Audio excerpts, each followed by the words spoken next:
오늘도 어제의 말씀에 계속해서 그리스도의 율법에 대해서 좀 보는 시간 갖겠습니다.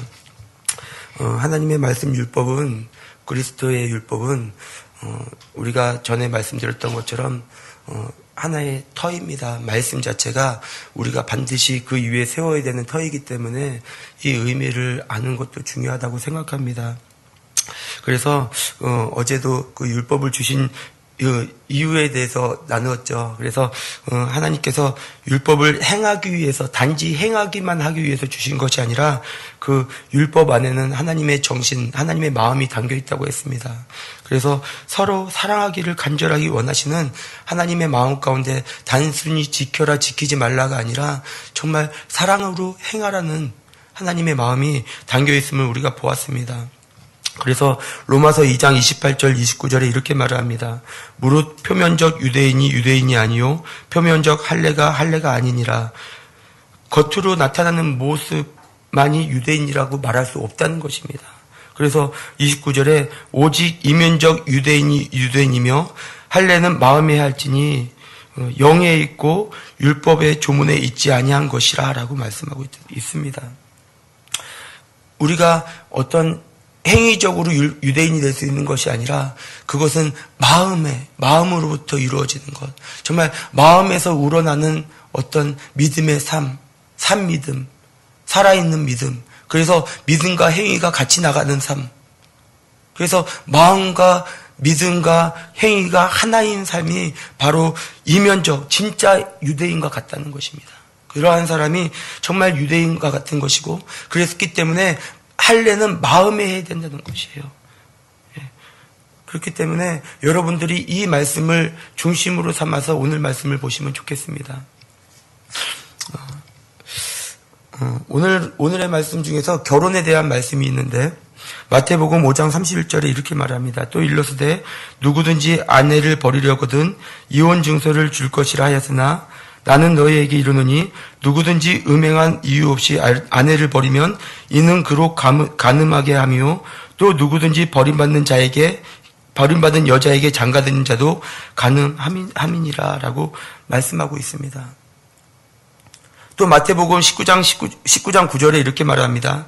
내가 너희에게 말하더니 누구든지 음행한 이유 외에 아내를 버리고 다른 데에 장가드는 자는 간음함이니라 라고 말을 하고 있어요. 그러니까 아내나 남편이나 간음한 이유가 아닌 다른 이유로 이혼을 하게 된다면 그것은 상대방으로 하여금 또한 자신으로 하여금 간음을 하게 만드는 악을 행하는 것이라고 말을 하고 있습니다. 그렇기 때문에 그런 이유 없이 이혼하는 것은 나도 간음하는 죄에 빠지는 것이고, 그리고 이혼당하는 그 사람, 버림받는 그 사람도 나 때문에 간음죄를 짓게 만드는 아주 악한 죄와 같다는 것입니다. 왜 법적으로 이혼을 하고 다른 사람과 결혼하는 것이 간음일까요?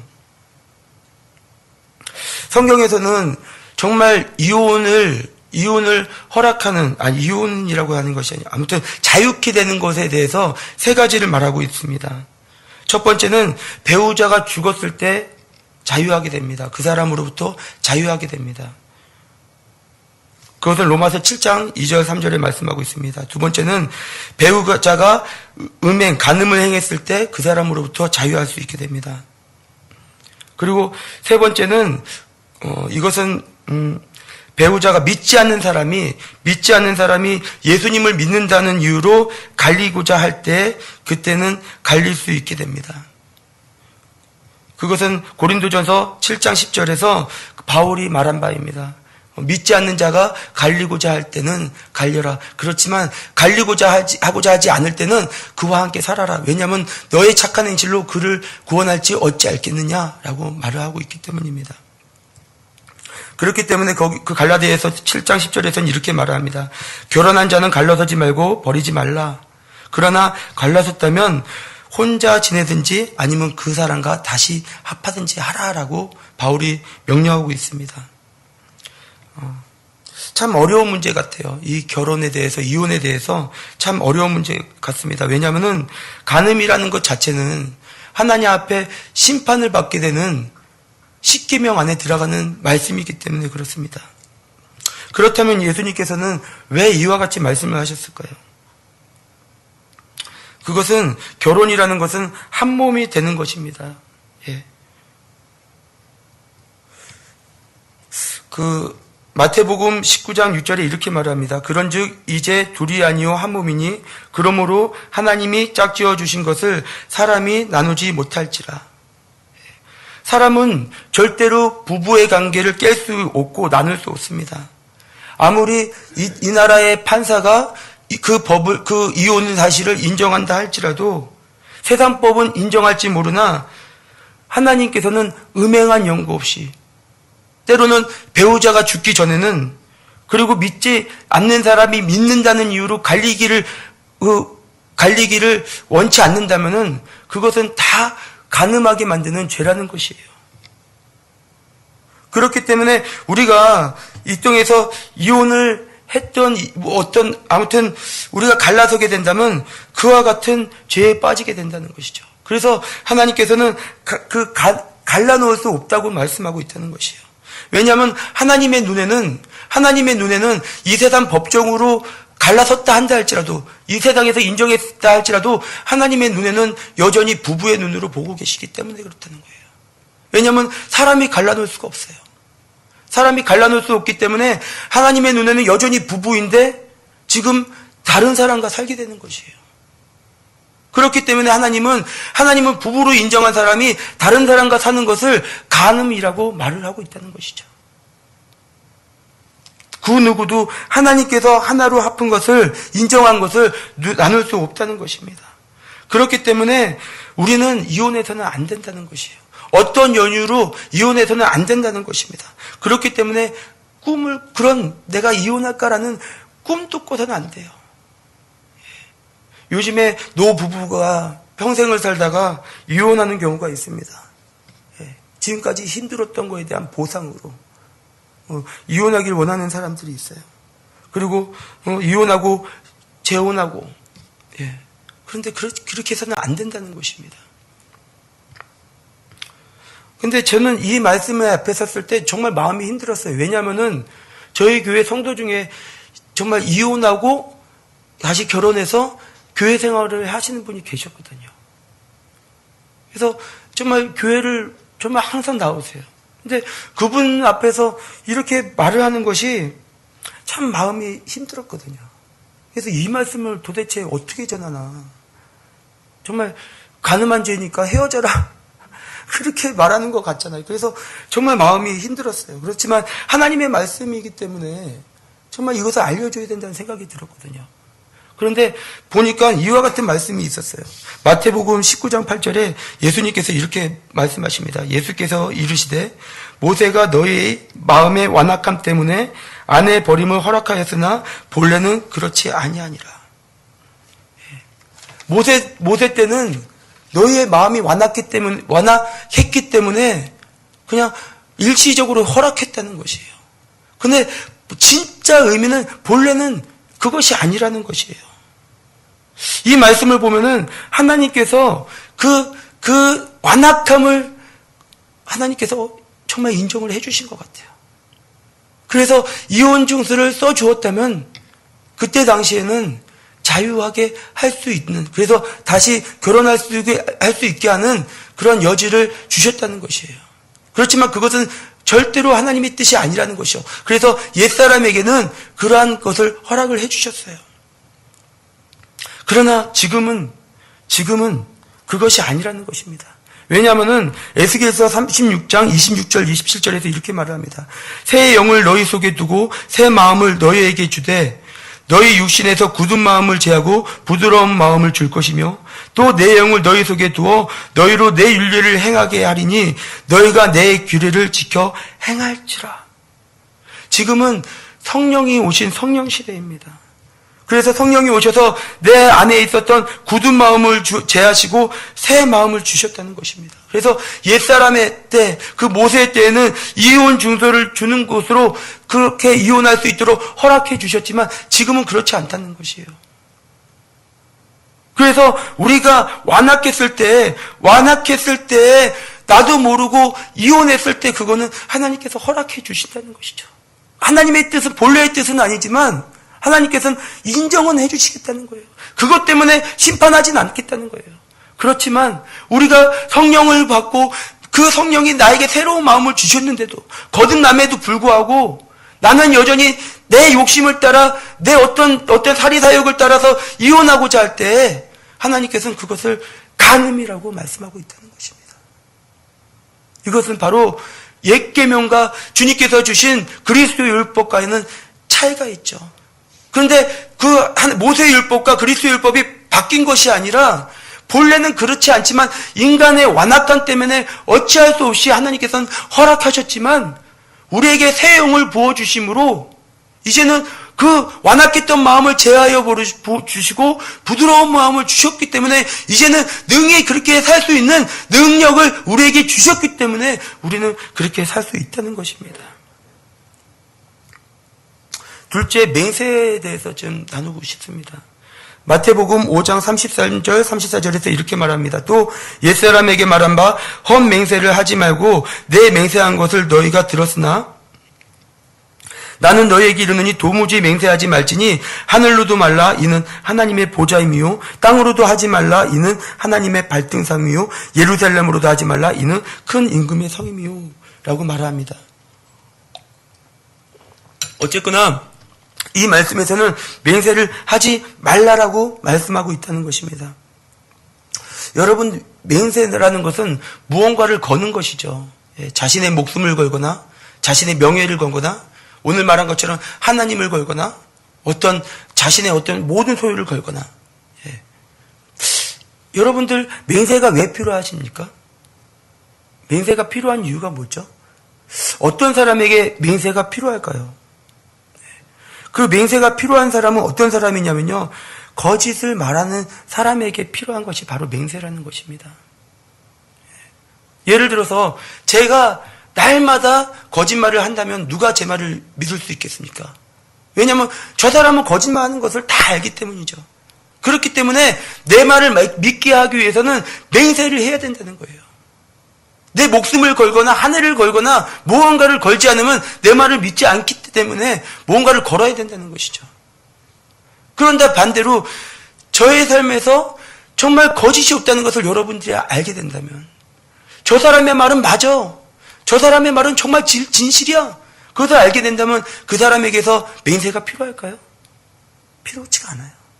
전혀 필요치가 않습니다.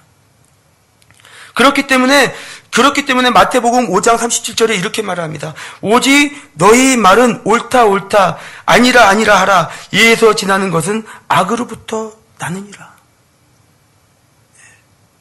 바로 정직한 사람이 되라는 것이에요. 네가 말을 했다면 그 사람의 말은 그 사람이 말했으면 맞아. 저 말은 맞아. 저 거짓이 없어. 저 사람은. 저 사람이 아니라면은 그것은 아닌 거야.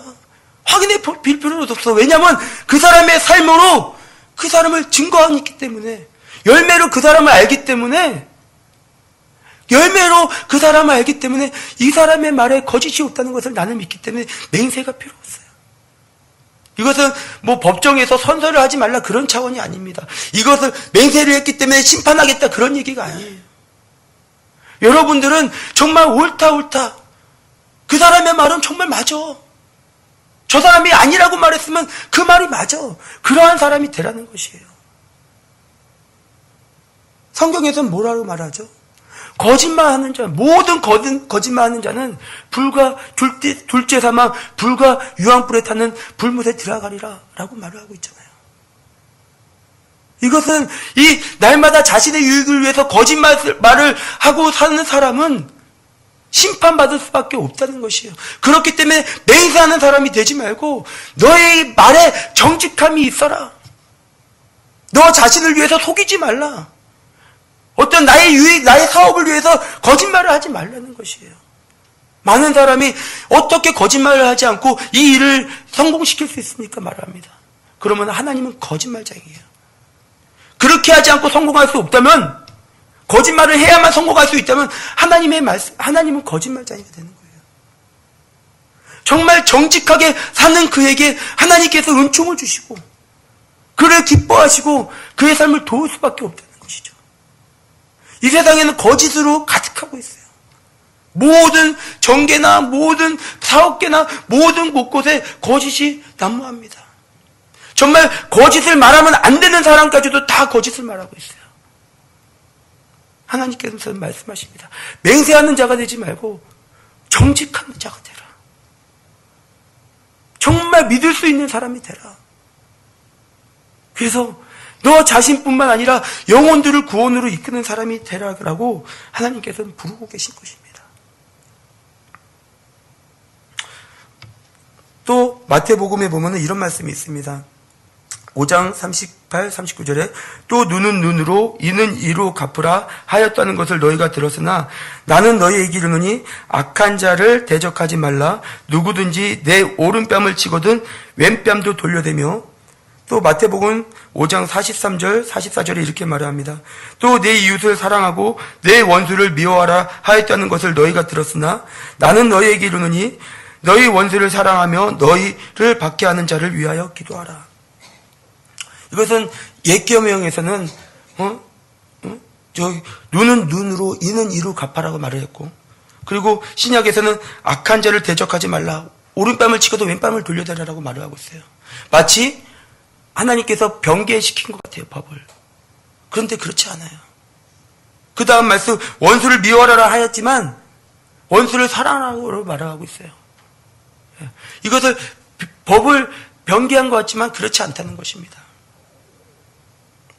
왜 주님은 예전에는 이렇게 말씀하셨는데 오늘날 예수님께서는 또 이와 같이 변개한 것 같은, 자신의 법을 바꾼 것 같은 그러한 의미가 담긴 것 같은 그런 말씀을 하셨을까요? 사실 이 말씀을 주신 이유는요, 이것은 모든 사람에게 이렇게 하라라고 주신 것은 아니라는 것이에요. 이 하나님의 율법, 이 말씀은요, 바로 재판장, 심판자가 해야 될 일이지 우리 일반인이 해야 될 일이 아니라는 것이에요. 눈은 눈으로 이는 이로 갚으라. 이것은 일반 개인이, 신앙인이 너 내 눈을 다치게 했으니까 나도 너 눈을 다치게 한다, 그것이 아니라는 것이에요. 이것은 하나님께서 심판자이시 하나님께서 심판할 일이고, 또 모세 때 그때 재판장으로 일했던 모세에게 그 법을 주시고 그렇게 행하는 자에게 심판할 수 있는 권리를 주셨다는 것이죠. 이것은 우리 개인이 할 수 있는 일이 아니라는 것입니다. 만약에 제가 예를 들겠습니다. 내 눈을 멀게 해서 나도 똑같이 눈을 멀게 했다고 생각해 보십시오.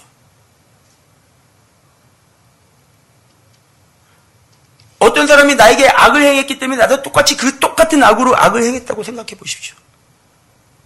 어떤 사람이 내 아들에게, 내 딸에게 찾아와서 때리고 어떤 성적인 악한 일을 행했기 때문에 나도 똑같이 가서 똑같이 눈은 눈으로 이를 이로 갚는, 때리고 성적인 악한 일을 행했다고 생각해 보세요. 그러면 저는 심판을 피할 수 있을까요? 저는 그 하나님의 심판을 피할 수 있을까요? 아니에요. 똑같은 악한 자가 되는 거예요. 똑같이 저주받을 수밖에 없는, 심판받을 수밖에 없는 그 악으로 들어가게 된다는 것입니다. 이것은 재판장, 심판자에게 주어진 하나님의 말씀이지 모든 사람에게 눈은 눈으로 이를 이로 갚아라 라고 주신 말씀이 아니라는 것이에요. 그래서 로마서 12장 19절 21절까지 이렇게 말합니다.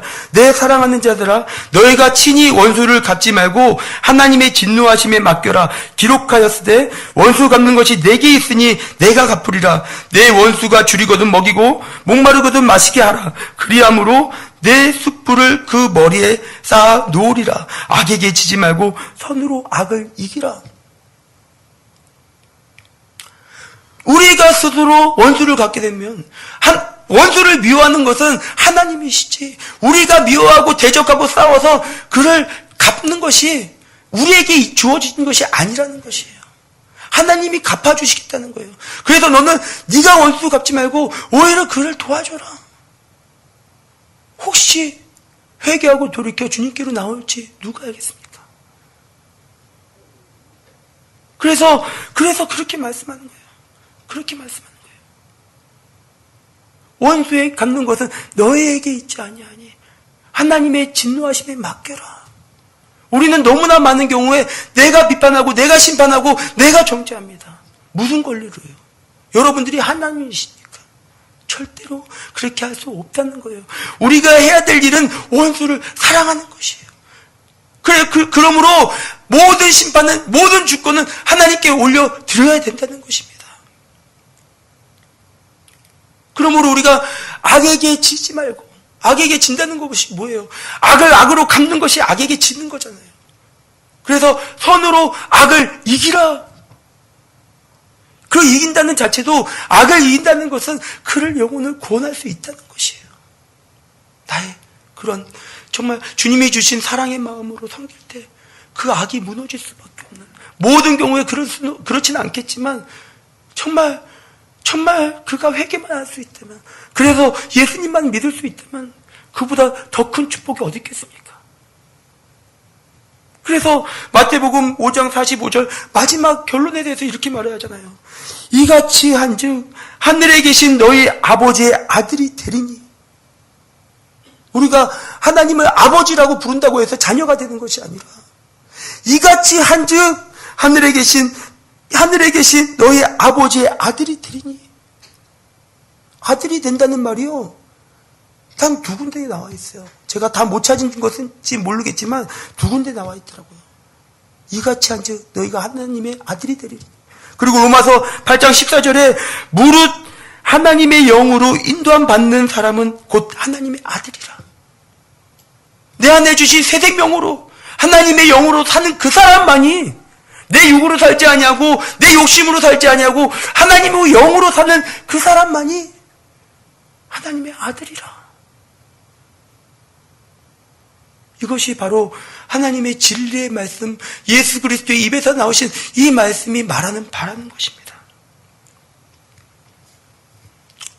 제가 지금까지 너무나 좀 이렇게 어떤 하나님의 말씀에 순종하고 말씀의 터 위에 세워지고 말씀으로 살라고 계속 말씀 드리는 것이 사실 저에게는 아주 큰 부담이었어요.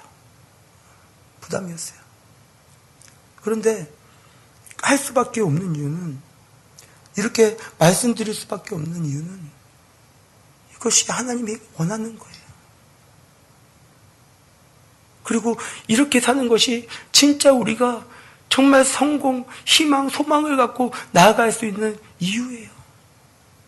내가 악에 빠졌는데, 내가 사람을 비판하고 내 욕심 따라 살아가는데 어떻게 하나님의 뜻을 이룰 수 있겠습니까?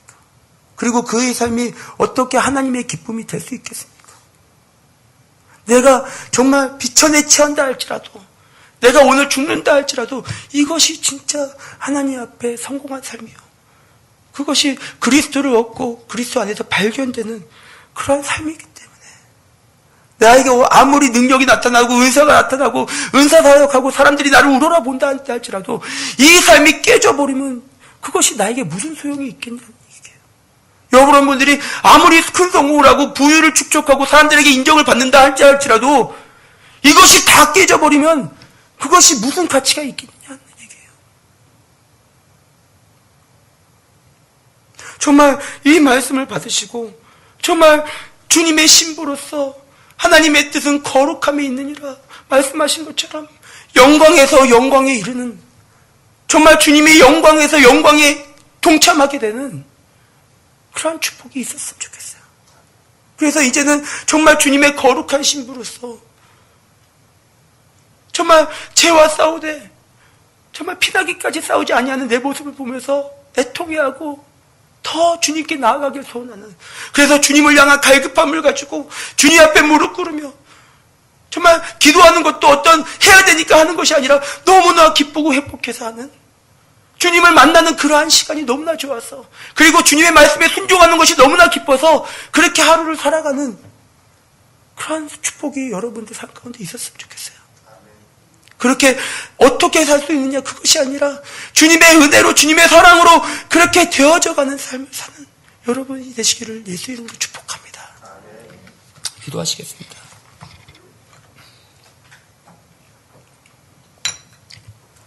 이 시간 기도하실 때 얼마나 내 자신이 심판 자리에서 많은 경우에 사람들을 비판하고 정죄했는지, 정말 때로는 하지 말아야지 하면서도 비판할 수밖에 없는, 비판이라는 것은 그 사람이 잘못됐기 때문이죠. 하나님은 잘못한 사람을 용서하라고 그랬지 비판하지 말라고 했습니다. 그를 위해서 기도하라고 했습니다. 심지어는 원수를 위해서 사랑하고 기도하라고 말씀하셨어요. 나는 하나님의 자리에 서지 않겠습니다. 아담과 같이, 하와와 같이 하나님의 자리에 서지 않겠습니다. 나는 주님의 자녀로서 살겠습니다. 겸손하게 살겠습니다. 낮은 자로 살겠습니다. 주님의 백성으로 살겠습니다. 내가 무엇인데 하나님의 자리를 차지하고 정죄하고 비판하고 심판할 수 있겠습니까? 주님 용서해 주십시오. 나의 모든 욕심 때문에 갈라서고 돌아서고, 내가 무엇이건데 하나님이 하나 되게 하신 것을 나눌 수 있겠습니까? 정말 그러한 생각이 여러분 가운데 조금이라도 있었다면 그것은 여러분 스스로가 하나님이 되어서 버리겠다는 것이에요. 그것은 가늠하게 하는 악한 죄라는 것입니다.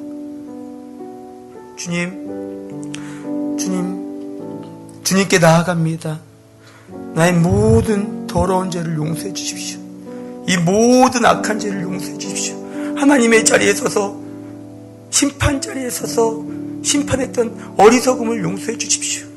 주님, 겸허히 주님 앞에 수고 받아들이며 정말 섬기며 사랑하며 주님이 주신 그 그리스도의 율법의 정신, 마음, 그것을 받아들이며 사랑으로 살겠습니다. 주님, 은혜 베풀어 주시옵소서. 기도하겠습니다. 주님.